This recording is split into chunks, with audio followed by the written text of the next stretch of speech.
Hi. ഇന്ന് നമ്മള് ചെയ്യുന്നത് മൈക്രോ ബ്ലേഡിംഗ് പ്രൊസീജിയറാണ്. അതും ക്ലയന്റിന്റെ സെക്കൻഡ് സിറ്റിംഗ് ആണ്.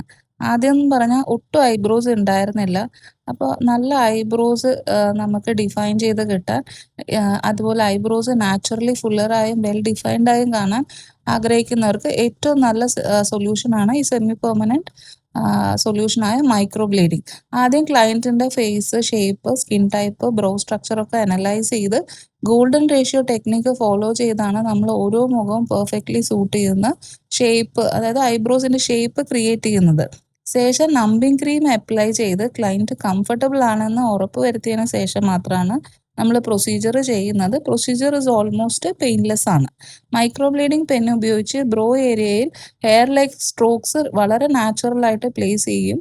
സ്ട്രോക്സ് അത് നാച്ചുറൽ ഫിനിഷും ആയിരിക്കും. സ്റ്റെറിലൈസ് ചെയ്ത ടൂൾസും ഹൈജീൻ എൻവയൺമെൻറ്റും മെയിൻറ്റെയിൻ ചെയ്താണ് നമ്മൾ ചെയ്യുന്നത്. പ്രയോറിറ്റി എന്ന് പറയുന്നത് എപ്പോഴും സേഫ് ആൻഡ് പ്രൊഫഷണൽ പ്രൊസീജിയറിലാണ് നമ്മൾ ഏറ്റവും കൂടുതൽ പ്രയോറിറ്റി കൊടുക്കുന്നത്. അതേപോലെ ഹൈ ക്വാളിറ്റി പിഗ്മെൻറ്റ് ഉപയോഗിച്ചാണ് നമ്മൾ മൈക്രോ ബ്ലേഡിംഗ് ചെയ്യുന്നത്. അതുകൊണ്ട് കളർ റിട്ടൻഷൻ വളരെ നല്ലതായിരിക്കും. കൂടുതൽ ക്ലയൻറ്റ് സ്കിൻ ടോൺ മാച്ച് ചെയ്യുന്ന ഷെയ്ഡാണ് നമ്മൾ യൂസ് ചെയ്യുന്നത്. ഓവർ ടൈം ആകുമ്പോൾ ബ്രോസ് നാച്ചുറലി ഫെയ്ഡ് ആവുകയും വളരെ സോഫ്റ്റ് ലുക്കായിട്ട് നമുക്ക് എന്താ പറയുക ഐബ്രോസ് ഉണ്ടാവും.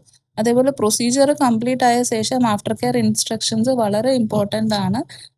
കൂടുതൽ ഡീറ്റെയിൽസിനായിട്ട് ഈ പേജ് ഒന്ന് സബ്സ്ക്രൈബ് ചെയ്യുക. നിങ്ങളുടെ ഫ്രണ്ട്സ് ആരെങ്കിലും ഈ പ്രൊസീജിയർ ചെയ്യാൻ ഉദ്ദേശിക്കുന്നുണ്ടെങ്കിൽ അവർക്ക് ഈ വീഡിയോ ഒന്ന് ഷെയർ ചെയ്ത് കൊടുക്കുക. എൻ്റെ നമ്പർ ഞാൻ ഡിസ്ക്രിപ്ഷനിലും കൊടുക്കുന്നുണ്ട്.